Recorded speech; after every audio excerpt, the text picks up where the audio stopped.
ಫೋಟೋಶಾಪ್ನಲ್ಲಿ ಶಾರ್ಟ್ಕಟ್ಟಾಗಿ passport size ಮಾಡೋ ಮೆಥಡನ್ನು ನಾವು ತಿಳಿಯೋಣ ಬನ್ನಿ. ಮೊದಲು ನಾವು ಒಂದು ಪಾಸ್ಪೋರ್ಟ್ ಸೈಜ್ ಫೋಟೋವನ್ನು ತೆಗೆದುಕೊಳ್ಬೇಕು. ಆಮೇಲೆ ಇಲ್ಲಿ ಕ್ರಾಪ್ ಟೂಲ್ಗೆ ಹೋಗಿ ಕ್ರಾಪ್ ಟೂಲ್ನ ಸೆಲೆಕ್ಟ್ ಮಾಡ್ಕೋಬೇಕು. ಆನಂತರ ಇಲ್ಲಿ ಪ್ಯಾಟ್ರನಲ್ಲಿ ವಿಡ್ತು ಮತ್ತು ಹೈಟ್ದು ರೆಜ್ಯುವೇಷನ್ ಅಂತ ಸೆಲೆಕ್ಟ್ ಮಾಡ್ಕೋಬೇಕು.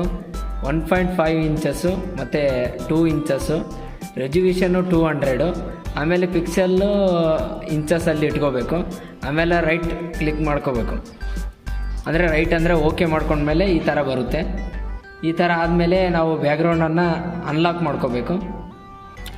ನಂತರ ಎಡಿಟ್ಗೆ ಹೋಗಿ ಇದನ್ನು ಥರ ಎಡಿಟನ್ನು ಸೆಲೆಕ್ಟ್ ಮಾಡಿಕೊಂಡು ಸ್ಟೋಕ್ಗೆ ಹೋಗಿ ಇಲ್ಲಿ ವಿಡ್ತು 3 ಪಿಕ್ಸೆಲ್ ಅಂತ ಓಕೆ ಮಾಡಿಕೊಂಡು ಕಲರು ಬ್ಯಾಕು, ಆಮೇಲೆ ಲೊಕೇಶನ್ ಬಂದ್ಬಿಟ್ಟು ಸೆಂಟರ್ ಅಂತ ಮಾಡಿಬಿಟ್ಟು ಓಕೆ ಹೊಡಿಬೇಕು.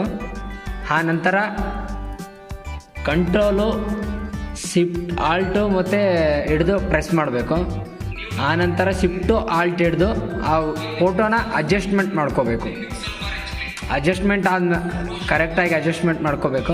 ನಿಮ್ಗೆ ಎಷ್ಟು ಬೇಕೋ ಅಂದರೆ ಪಾಸ್ಪೋರ್ಟ್ ಸೈಜ್ ಎಷ್ಟು ಇರುತ್ತೋ ಅಷ್ಟು ಅಡ್ಜಸ್ಟ್ಮೆಂಟ್ ಮಾಡಿಕೊಂಡು ಆಮೇಲೆ ಎಡಿಟ್ಗೆ ಮತ್ತೊಂದು ಸರ್ತಿ ಹೋಗಿ ಇದನ್ನು ಕ್ಲಿಕ್ ಮಾಡ್ಕೋಬೇಕು. ಆಮೇಲೆ ಎಡಿಟ್ಗೆ ಹೋಗಬೇಕು. ಡಿಫೆಂಡ್ ಪ್ಯಾಟ್ರನ್ ಅಂತ ಬರುತ್ತೆ. ಅಲ್ಲಿ ನಿಮ್ಮ ನೇಮ್ ಆದರೂ ಹಾಕ್ಬೋದು ಅಥವಾ ಪಾಸ್ಪೋರ್ಟ್ ಸೈಜ್ ಫೋಟೋ ಅಂತ ಸೇವ್ ಮಾಡಬೇಕು. ಅಂದರೆ ಈ ಫೋಟೋನ ನಾವು ಸೇವ್ ಮಾಡ್ತಾಯಿದ್ವಿ.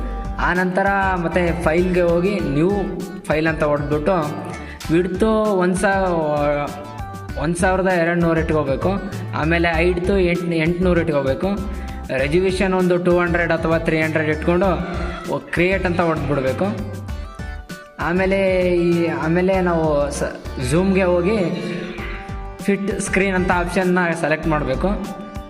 ಆನಂತರ ಎಡಿಟ್ಗೆ ಹೋಗಿ ಫಿಲ್ ಅಂತ ಆಪ್ಷನ್ಗೆ ಹೋಗಬೇಕು.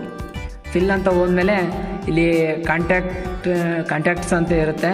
ಅಲ್ಲಿ ಹೋಗಿ ಪ್ಯಾಟ್ರನ್ ಅಂತ ಮಾಡಿಕೊಂಡು ಕಸ್ಟಮ್ ಪ್ಯಾಟ್ರನ್ ಅಂತ ಇರುತ್ತೆ. ಅಲ್ಲಿ ನೀವು ಮಾಡಿರುವಂಥ ಫೋಟೋ ಸೇವ್ ಮಾಡಿರೋದಂತ ಬರುತ್ತೆ. ಅದನ್ನು ಸೆಲೆಕ್ಟ್ ಮಾಡ್ಕೋಬೇಕು. ಆನಂತರ ಪಾಸ್ಪೋರ್ಟ್ಸ್ ಫೋಟೋ ಸೈಜ್ ರೆಡಿ ಆಗುತ್ತೆ. ಆನಂತರ ಕಂಟ್ರೋಲ್ ಇಟ್ಕೊಂಡು P ಹೊಡೆದ್ರೆ ನಿಮಗೆ ಪ್ರಿಂಟ್ ಸಿಗುತ್ತೆ. ಧನ್ಯವಾದಗಳು.